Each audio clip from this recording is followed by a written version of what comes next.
at the money, and the last is OTM, that stands for out the money. Okay. Okay, see, ITM and OTM especially are different for call and puts. Okay, you'll understand this in just a moment of time. Okay, whereas ATM is same for call and put both. Okay, see how it goes is, first let's understand at the money. Okay, see, yesterday we understood what is spot price and what is strike price. Okay, so yesterday I told you that there is something called as strike price, which is a fixed price at which the buyer and the seller decide, the predefined price at which they'll exercise the contract, right? So that is what is your strike price. Now again, at a certain point of time, there are different strike prices available. Okay, for example, right now, let's say Nifty is at 17,200. Okay, so at this certain point of time, you will have 17,200 C, you will have 17,300 C, you will have 17,400 C. For Nifty, there is a strike price after every 50 points, right? So there will be 17,250 C, 17,350 C, and so on. Okay, and again, that's different for different indices and different stocks. For example, for Bank Nifty, there's a strike price after every 100 points. Okay, so for example, 36,000, 36,100, 36,200, and so on. Okay, so again, for stocks, it is different. Okay, some stocks might even have strike prices in point wise. Okay, you might see something like 212.5 C. Okay, so that you can go through in the option chain. I'll show you what is an option chain in a while. Okay, so you'll understand exactly how many strike prices and what different strike prices are available. Okay, so now again, comparing this strike price to the spot price is what will tell us whether a strike price is ITM, OTM, or ATM. Okay, simple as that. What I've told you, will compare the spot price with the strike price. Okay, see what is the meaning of that? For example, your spot price right now, you know what is spot price, right? That is CMP or LTP of a stock or of an index, right? So let's say right now Nifty is at 17,220. Okay, so what is the nearest strike price available to this? There are two basically. There is one is 17,200, right? And the another is 17,250. But what is the nearest? The nearest is 17,200, right? So this strike price will be called at the money. Okay, so what is at the money? At the money is a strike price which is nearest to the spot price. Simple. Okay, you can note this down. At the money is a strike price which is nearest to the spot price. So for example, if your spot price is 17,880, then your at the money strike price would be 17,900. C and P both. Okay, 17,900 C and 17,900 P will be called at the money strike prices. Okay, now see one more general doubt, very not so important, but again so a few people ask this, that Yash, what if it is 17,225? Then what will be my ATM? Right, see, because it is 25 points away from 17,250 and it is 25 points away from 17,200. So what will be my ATM? That is a basic question, a general question that comes out, right? Again, you cannot just randomly say 17,200. Okay, there's a basic thing here. See, again, Nifty would be coming to 17,225 either from 17,226 or from 17,224, right? So if it is coming from 17,226, your ATM would be 17,250, because for 17,226 ATM is 17,250, right? So since it is coming down, it will try to keep the ATM as same. But if it is going up, 1 point up, so at 17,224 your ATM was 17,200. Now since it has come to 17,225, it will still remain 17,200. Once it goes to 17,226, that is when your ATM will change to 17,250. Okay, again, this is not important, to be honest. Just a common doubt that comes up. See, because you will have an option chain in front of you, which will automatically show you what is the at the money strike and what is OTM, what is in the money strike available. Okay, so you don't need to worry about that. But just for curiosity, I've just told this. Okay, so that is how you kind of determine your at the money strike price. Okay, just give me a second. I'll just open an option chain that will make it very easier for you guys to understand. Okay, just spare me a minute.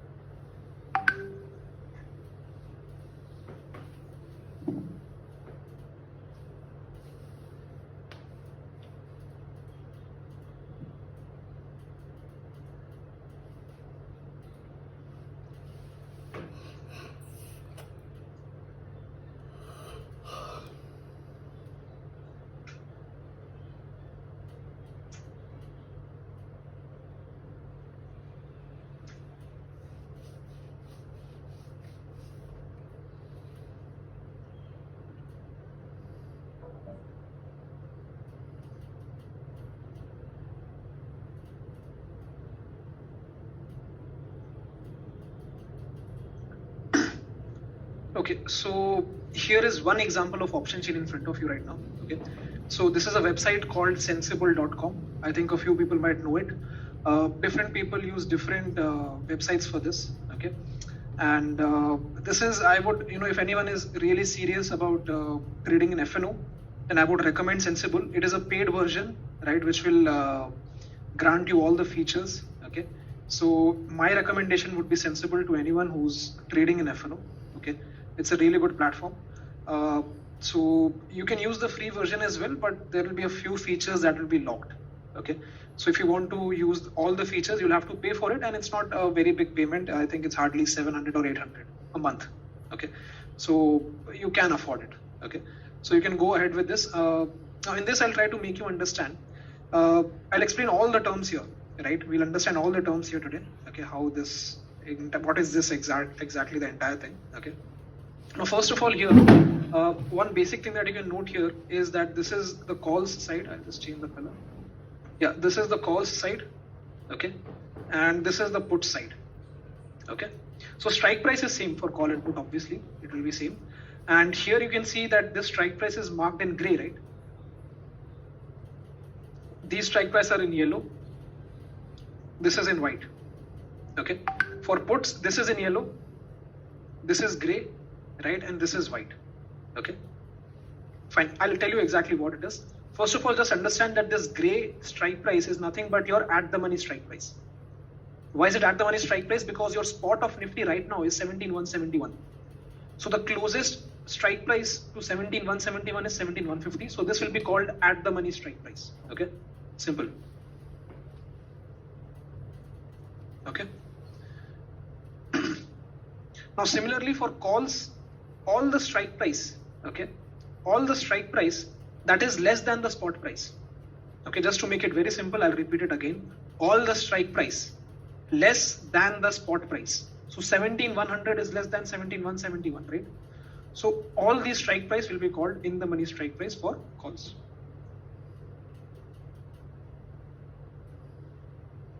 Okay.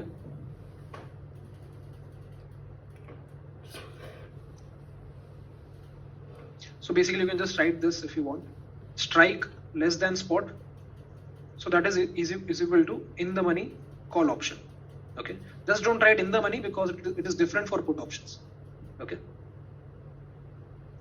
Similarly, all the strike price that is greater than spot price, they are called out the money strike price.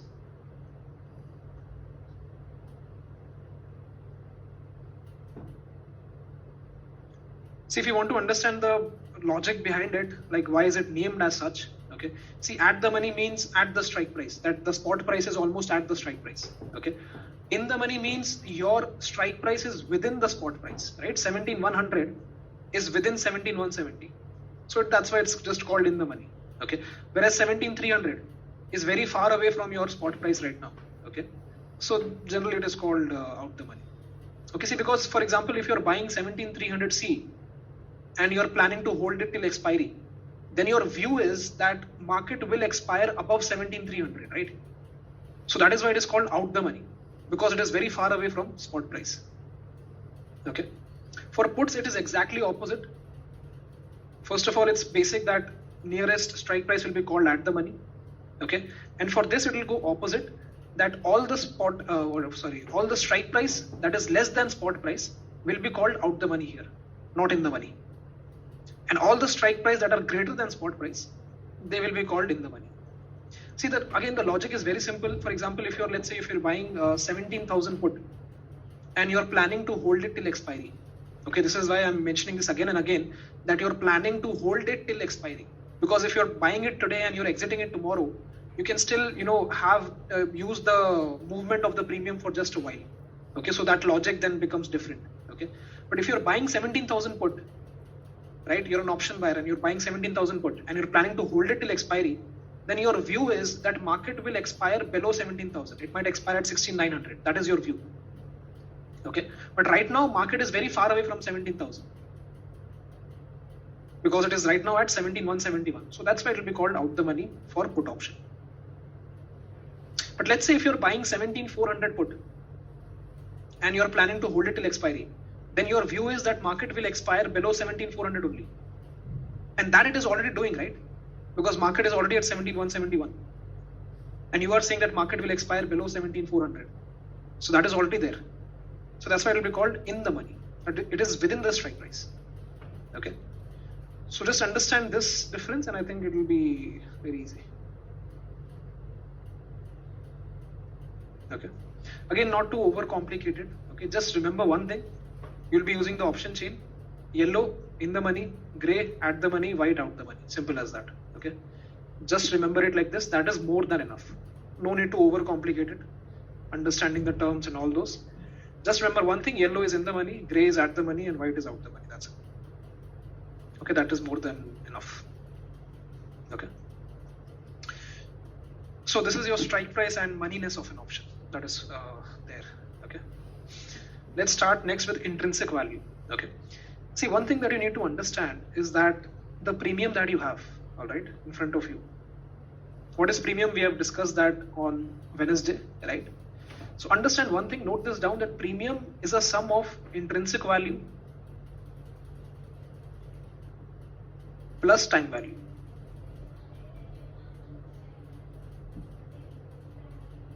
Note this down.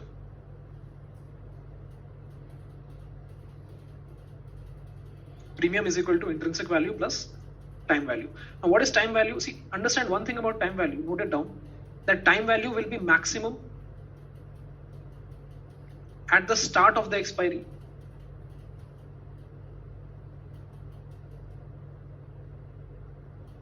and it will become zero on the day of expiry. Okay. So basically, if there is no movement, okay, what I'm trying to say is if there is no movement in the price, your premium is bound to go down.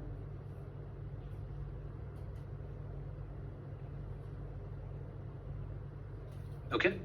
If there is no movement in the price, if there is no movement in the spot price, your premium is bound to go down. Why? Because it is a sum of intrinsic value plus time value.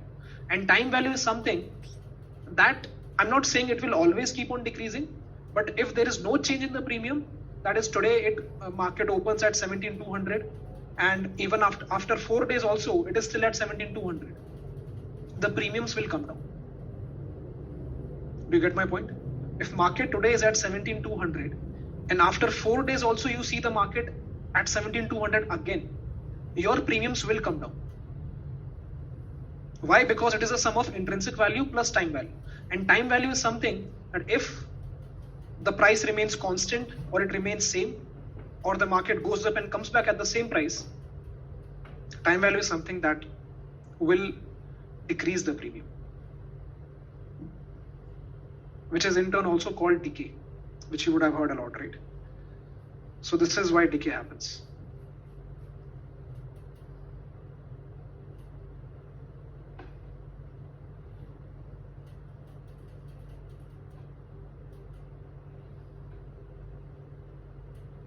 So this is all about time value. Okay. Now talking about intrinsic value, see, first think about intrinsic value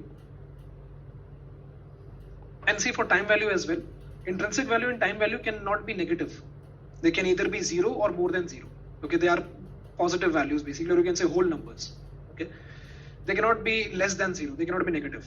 So that's the first point. Intrinsic value cannot be negative.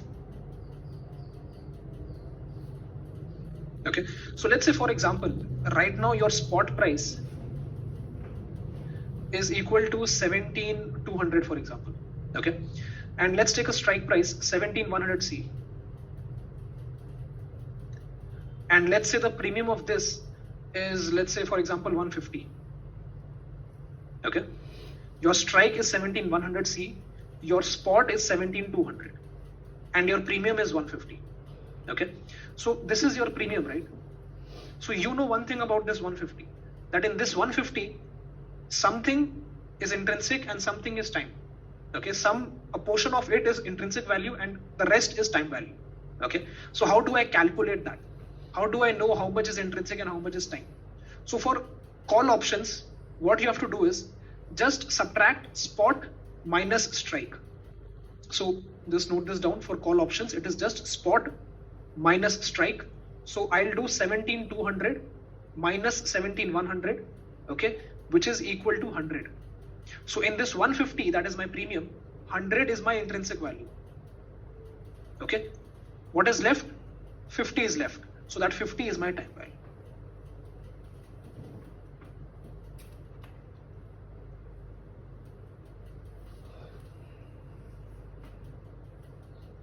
This is how you will calculate intrinsic value for call options. Spot minus strike.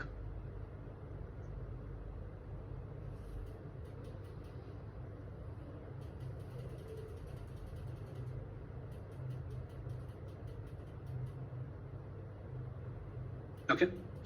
Now, see, for example, let's say spot price was 17,200 today, 22nd April. Okay. And let's say on 27th April, the spot price is still 17,200. Okay.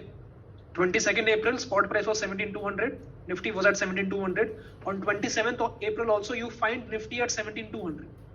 So you know what will happen. This premium will go down, right? Why? Because time value will decrease. Okay. So what will happen is, see, because time value has to become zero on the day of expiry, correct? So if the market does not move or it remains constant or it comes back at the same price, this will decrease. Okay. So what will happen is, let's say it comes down from 150 to 125. Now, can you tell me how much is intrinsic and how much is time value in this?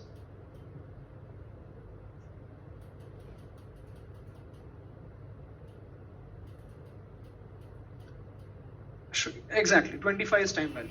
Simple, nothing complex. Okay. 125. You know spot is 17,200, strike is 17,100. So 17,200 minus 17,100 is how much? 100. So 100 is your intrinsic. Rest is 25. That 25 is your time value. Okay. Now let's say on the expiry, let's say this is set to expire on 28th April, right? So on 28th April, market closes at 17,200. Okay.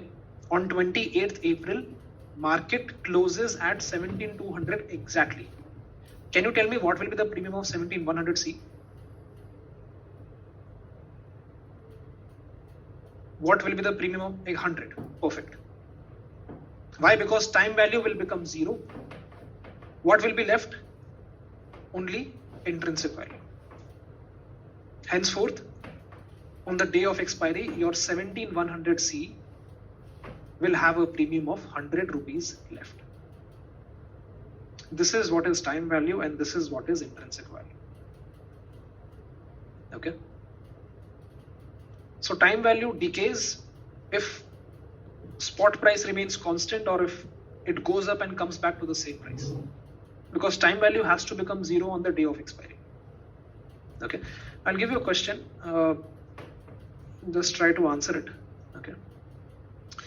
Let's say your spot is 17,880. Okay. Your strike is let's say 17,900C. Okay. And your premium is 120. Tell me how much is intrinsic value and how much is time value.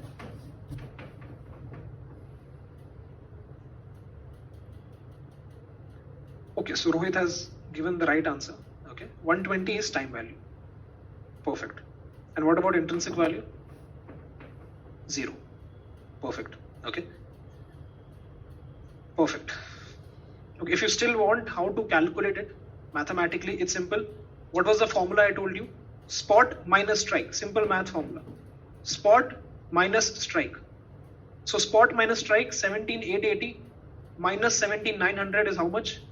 Minus 20. So can intrinsic value be minus 20? No, it cannot.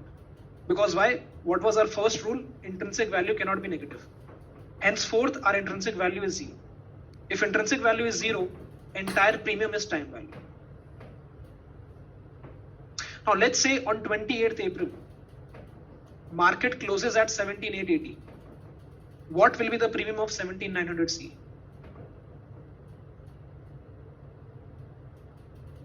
0. Okay, so this is how premiums become zero. Clear? And what kind of strike price is this? Can anyone tell me? OTM. Okay, so with this, what we can conclude is all out the money strike price on the day of expiry will become zero.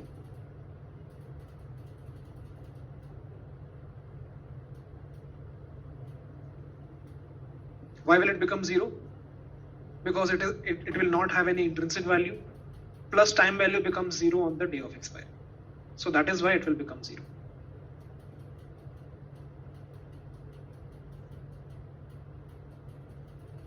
Yeah, on the day of expiry, you will take spot price on that date, not of the previous day. Okay, of that date only, of that particular time. Okay.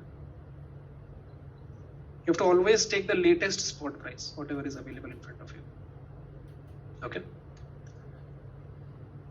So this was about calls. Okay. Now talking about puts, it's again the same thing, just a little opposite. Okay. For put option, it is strike minus spot. Okay. So for example, let's say your spot price is 17,700. Okay.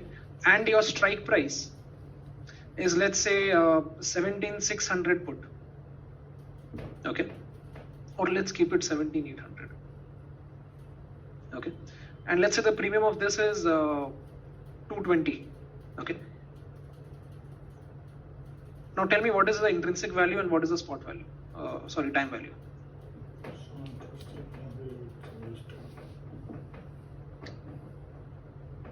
Correct. Intrinsic value is 100 and time value is 120. Okay. Intrinsic value will be 100. Time value will be 120. How? What was the formula? Strike minus spot.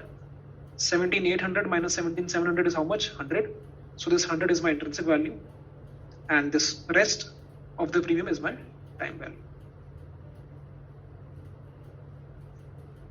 Okay.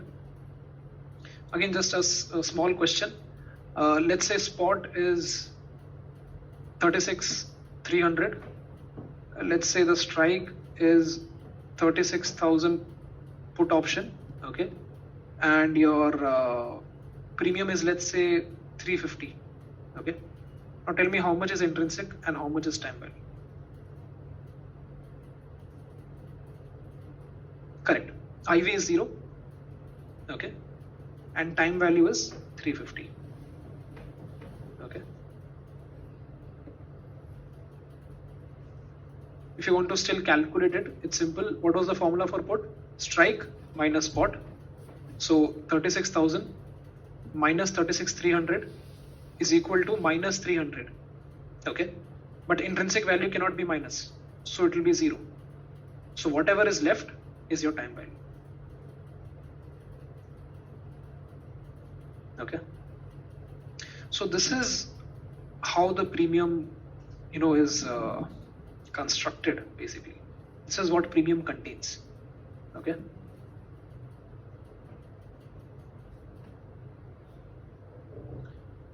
Okay. Let me teach a few more topics. Things will get more clear. Don't worry. Okay. So this was intrinsic value and time value. Okay. I've sent this note to the group today. Okay. So you can go through it as well. I forgot to send it day before yesterday. So you can go through it today if you would like. Okay. We'll be discussing option Greeks as well. Greeks are basically, what affects the premium, how the premium moves basically, right? See, right now I'm telling you it goes from 100 to 150. But since it is going from 100 to 150, what are the factors that are affecting it? Okay. So there are different factors that affect it, which will be discussed in option Greeks. Okay. Now let me give you a brief introduction to volatility basically first. Okay. See, again, you would have heard a lot of this term, that is volatility, right? You would have heard about this from a lot of people, from basic term it is that a lot of people use, right? A technical term, correct? See, basically what is volatility is that, if I ask someone, people tell me that it is basically how the stock goes up and down, right? That is again partially correct, right? That is informal answer, I would say. Okay. Again, if I have to give you a bookish answer to this, if I have to give you a exact bookish answer to this, I would say it is degree of variance of a stock. Okay. Or stock or index basically, or you can say underlying asset. Okay. Now, when I say degree of variance of a stock or index, what this means is, see, what is variance? Variance means how much a stock or index is varying. Okay. Varying means how much it, basically again, informally, if I have to say, how much it goes up and down, basically. Okay. So that's the informal answer to this. What is volatility? Okay. So how much a stock varies, the degree of that is your volatility. Okay. Simple as that. See, for example, let's say one stock is SBI. Okay. And one stock is RBL. So SBI varies like 200, 201, 202, back to 200, okay, and again 201. Whereas RBL varies like 200, 210, 215, 220, then back to 205. So if I ask you which stock is more volatile, you will say RBL. Why? Because it is varying a lot. The degree of its variance is a lot. Okay. So that is the basic understanding of volatility. Simple as that. Okay. Exactly, deviation. That is how much a stock deviates from its mean, basically. Okay. So how you calculate this is that you take a mean of this. All right. So mean would be, let's say mean would be 211. Okay. So this is your mean of this. Oh, you know what is mean? Mean is nothing but average. Okay. So this is your average of all these 5 LTP or current market price. Okay. Let's say this is the closing price of previous 5 days. So what you do is you take an average of that. Okay.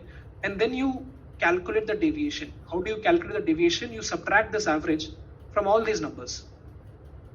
Okay. So you'll see that it varied almost 11 points from its mean on the first day. It varied 1 point from its mean on the second day. It varied 4 points from its mean on the third day. It varied 9 points from its mean on the fourth day, and so on. So basically deviation, that is what is deviation basically. Okay. But again, the main thing here to understand is that more the stock varies, more is the volatility of a stock. Okay. So what you can understand with this is that whatever moves, right, whether it's a stock, whether it is a car's speed, whatever, basically you see the difference, right? Whatever moves basically will have volatility. Simple as that. Okay. So you know one thing, that premiums move, correct? Premiums move, right? It will go from 100 to 120, come back to 90, go back to 150, correct? So your premiums also do move. So these premiums will also have a volatility, correct? This volatility of premiums is called implied volatility. Simple. Okay. Which in turn is also referred to as IV in short. Now don't confuse this IV with our intrinsic value. That is different IV. Okay. And this is different IV. Since premiums move, they will have volatility, right? And that volatility is called implied volatility. Simple as that. Okay. So here in the option chain, you would see this IV, right? This one here. This is called implied volatility. Okay. Now, it will be different for different strike prices. Why? Because the premiums of different strike price move differently. Okay. So for example, let's say there is a 100-point move in Nifty. There is a 100-point move in Nifty. That is, your Nifty goes from 17,171 to 17,271. That does not mean that every strike price premium will go up by 100. No, that won't happen. What will happen is 17,400, it has a 52 premium. That 52 might go to, let's say, 72. This has 83 premium. This 83 might go to 130. Okay. So every premium of every strike price will move differently.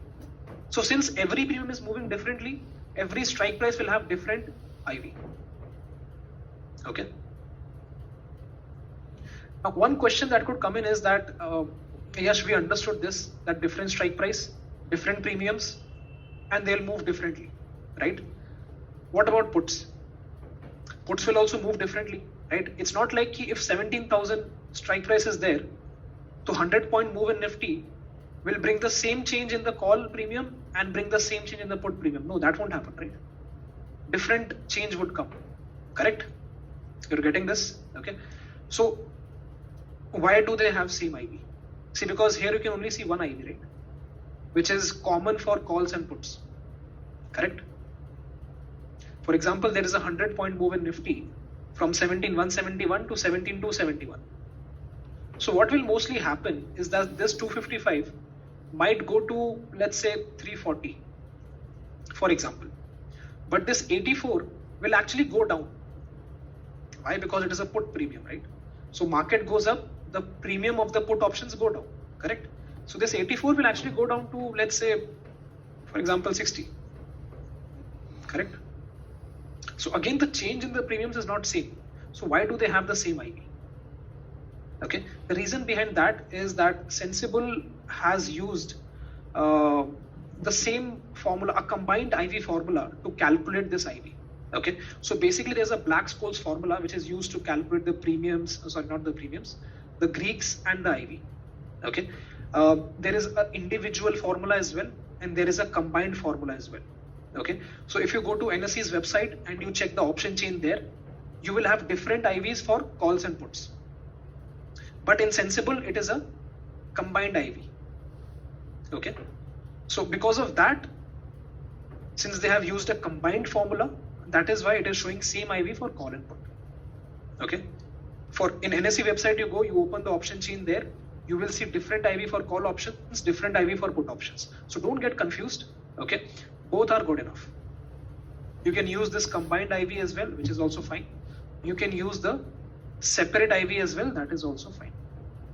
Okay, I would still prefer to use the combined IV because you'll understand it in a moment why. Okay, it becomes very easy. Okay, fine. Chalo, Yash, we understood IV. What is there behind this? Okay, now exactly what is the meaning of this 16.2? What is the meaning of 17? What is the meaning of this? Okay, see, what is the meaning of this is, first of all, it is in a percentage terms. If I say 15.2, okay, it is in percentage terms. If I say 17, it is in percentage terms, first of all. Okay, so what this says is that I say, for example, 17,300 strike price has a IV of 17, for example. Okay, what that means is that there is a possibility. Okay, listen to what I'm saying. There is a possibility that the premium of 17,300, let's say the premium of 17,300 is, for call it is, let's say, 200, and for put, let's say it is 60. Okay, so what this tells is, I'll just write here call and put. Okay, so what 17 tells you is that there is a possibility that there could be a 17% change. Okay, there is a possibility that there could be a 17% change, either upside or downside, in the premium by the end of expiry. Okay, first note this down. If IV is 17, that means there is a possibility there could be a 17% change, either upside or downside, in the premium by the end of expiry.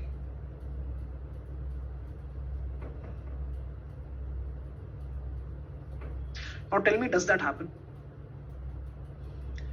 Will there only be a change of 17% in the premiums? No.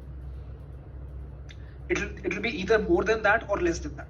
You have seen premiums going up by 200% as well, right? You have seen premiums go down by 70-80% as well, correct? So again, don't take this very literally कि ठीक है 17% का ही change आएगा, उससे ऊपर नीचे नहीं आएगा, ठीक है? But this is just a way to tell you that how volatile the strike price is. Okay? Don't take it literally कि 17% का ही change आएगा. No. It is just a measure to make you understand that how volatile the strike price actually is. Okay?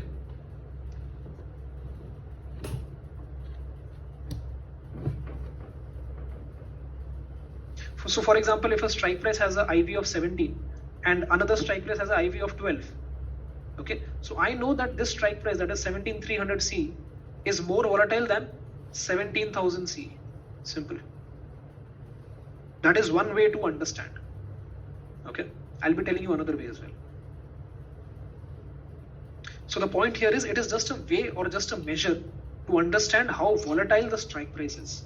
Okay, then accordingly you can use it in your favor. Okay, if you want to trade in a more volatile strike price, you can go for that. If you want to trade in a less volatile strike price, you can go for that as well. Okay. Now that will depend upon different situations, whether you're going for option buying, whether you're going for option selling. Okay, it will depend upon that. Okay, which we'll discuss slowly. Okay.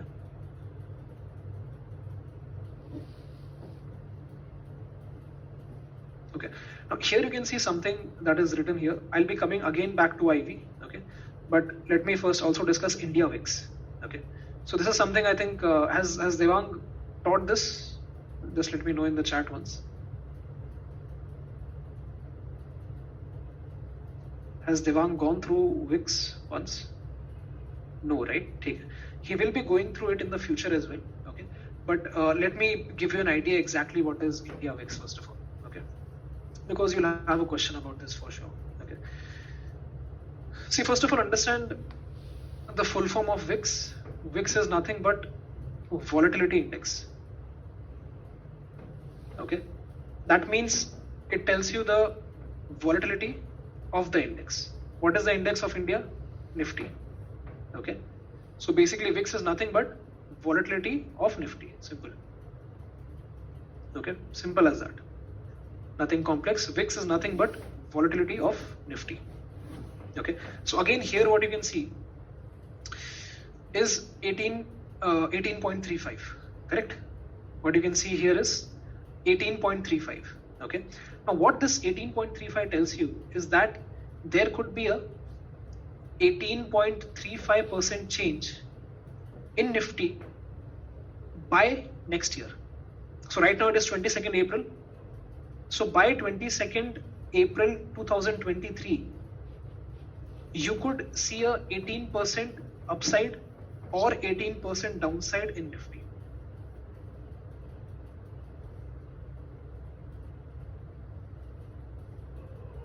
By the next year.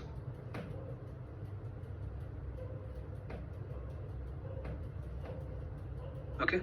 So again, don't take it literally. Doesn't mean कि 18% का ही change आएगा. Could be more than that, could be less than that.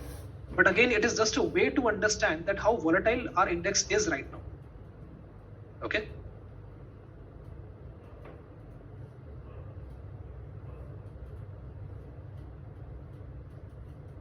Clear? Now the first question that comes, that Yash, how do I understand? For example, right now, let's say VIX is 12. So can I just say VIX is very low? Or like, basically how do I understand that this is a very low VIX? This is a very high VIX. This VIX is very volatile. This VIX is very less volatile. How do I understand that? Okay. So what you can do for that is, just give me a second. I'll just open the VIX chart.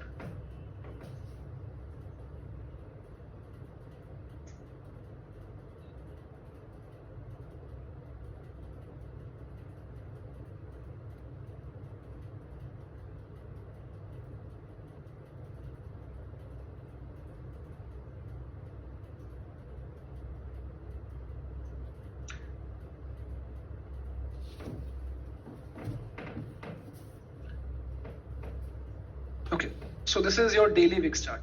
Okay, so if I just zoom it out, what I can see here is that this is a constant support of VIX, right? That is 11.39 approximately. Okay, as you can see, this is a constant support of VIX. Okay, so you will obviously know that if VIX is close to 12 or 11, you will automatically understand. See, because generally VIX does not go lower than that. Okay, this is a constant support of VIX from where the VIX always bounces up. Okay, so you will clearly understand that this is the area, this is the point where VIX bounces up from. So if you're seeing VIX at 12 or even 13, you will understand that right now is a very low volatile period. Okay. If the VIX is close to 12, 13, because that is what history suggests, correct? And technicals is all about history. Okay. So if you see your VIX near 11, 12, 13, you will automatically understand that your market is in a low volatile period. Okay. And similarly, you can also make resistance like this, correct? That is close to 30. So whenever VIX goes close to 30, 29, 20, 25 also, okay, I think you'll see a resistance at 25 as well here. Yeah. Okay. So whenever VIX goes from 25 to 30, that is a period of high volatile period in the index. What is the meaning of high volatile period? That means market will be more volatile. Okay. And generally what happens in more volatile period, you see a fall, correct? If market is more volatile, more volatility means more fear. Okay, that is when volatility increases, right? See, when do you see sudden ups and downs?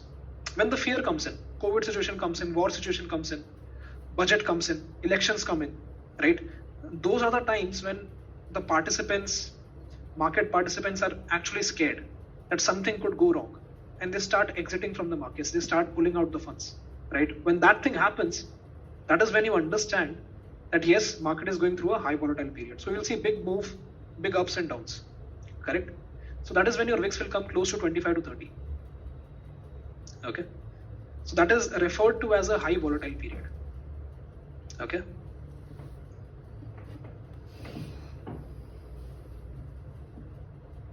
See, we are not trying to measure the returns here of Nifty. Okay, that is correct. Nifty on an average returns 12 to 15%. That is the history, right? But here we are trying to use the VIX for our technicals and for our trading, basically. Okay, that if market is in a high volatile period, you can basically, you'll automatically go for a certain strategy, a certain option strategy. Okay, so we're not trying to calculate the returns or something like that. Here we're trying to gauge the volatility and use a certain option strategy for that. Okay, which the strategies we'll be discussing on Monday. Okay, so don't worry about that as well. Now, one more thing, see, that I want to tell you is that you would have heard this a lot, or you would have come across this once or twice, that people say that there is a relation between your VIX, let's say VIX, and your market, right? You would have heard this a lot. Okay, see, I'll tell you exactly what is the relation. Okay, I think I mentioned this in day before yesterday's doubt session as well. See, when your VIX comes near support, correct? What is supposed to happen? The VIX is supposed to go up, correct? When the VIX comes at a support, that is VIX comes at 11 or 12, VIX is supposed to go up. VIX going up, what does that mean? Fear coming in, correct? Okay, fear comes in, what happens? Market falls. Clear?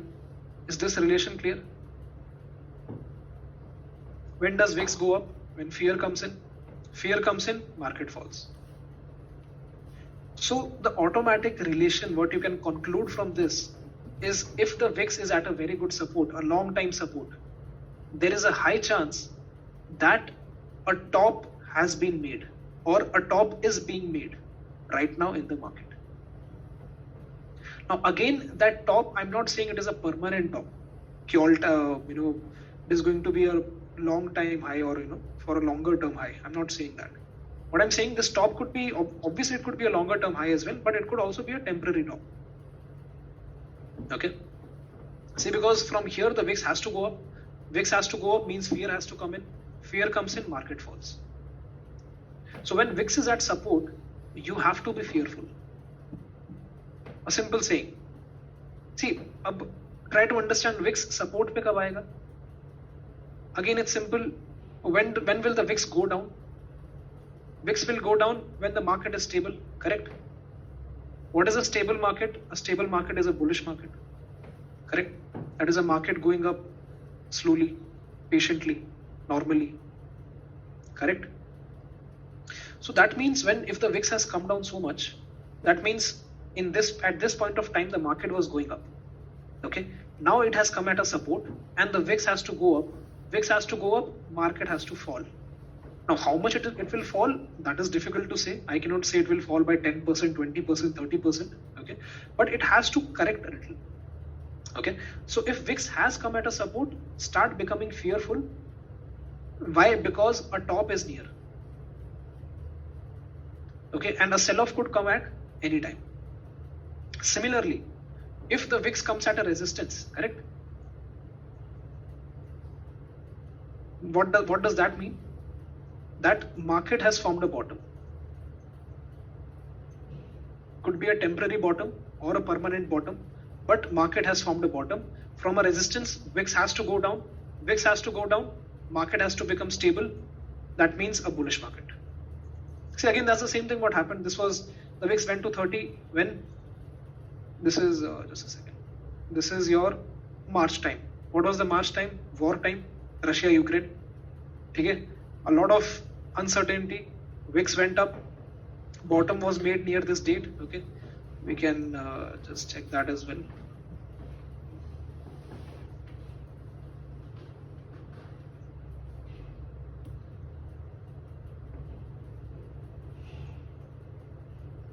Yeah, look at this. This is your 7th, 8th of March, right? Is this the bottom? Yes, it is. Check your VIX. Was VIX at resistance on 7th and 8th of March? Yes, it was. Correct? So this is the correlation. Let's look at this as well. So this was a time of September 2021. Okay, let's check that as well. Yeah, this was the September 2021. Okay, so it took a lot of time basically to correct. Okay, so we'll just exactly see kab se VIX started going up. VIX started going up from this October November time, right? This is when it went up till 21, correct? So let's just check October November. Yeah, look at this. October November, a top was made, correct? So this is the correlation between VIX and the market, simple as that. Okay, this is I think 19th, 18th, 19th of October and 18th, 19th of October. Yeah, here was the market, right? So bottom was made out. Okay, so if VIX is near support, start becoming fearful. VIX is at resistance, start becoming greedy, simple as that. Okay, now obviously certain times will come where it will not respect anything. Okay, where there will be a very big fall. This is called once in a blue moon situation or a black swan event, something like COVID, where the entire market disrupts. Okay, and your VIX went up all the way till I guess 83, correct? So here you can have a question that, Yash, if you're saying VIX is 83, so are you telling me that there is a chance market could have gone up by 83% or gone down by 83% within a year? Yes, I'm saying that. And has market actually given you a return of 83% since 20th of March? Yes, it has. Correct? So because 20th of March it formed a top here, correct? And since 20th of March 2020, market formed a bottom here, right? That was at 7855. And right now the market within a year, let's check March 2021. So on March 2021, it was around 14,000. It's almost a return of 100% or 90%, right? So 83, VIX being 83 gives you a rough idea that yes, this is a point where you could actually, the market is very volatile. So you could make a good return as well. Simple as that. The market could give you a move of plus or minus 83%. Okay. So again, don't take it in very literal terms, but you have to understand, this is just a measure to make you understand that how basically, how volatile the market is. Okay, inversely proportional, correct? Okay, this is the India VIX and the correlation. Okay, now I'll explain you the IV chart in a minute. You can have a water break.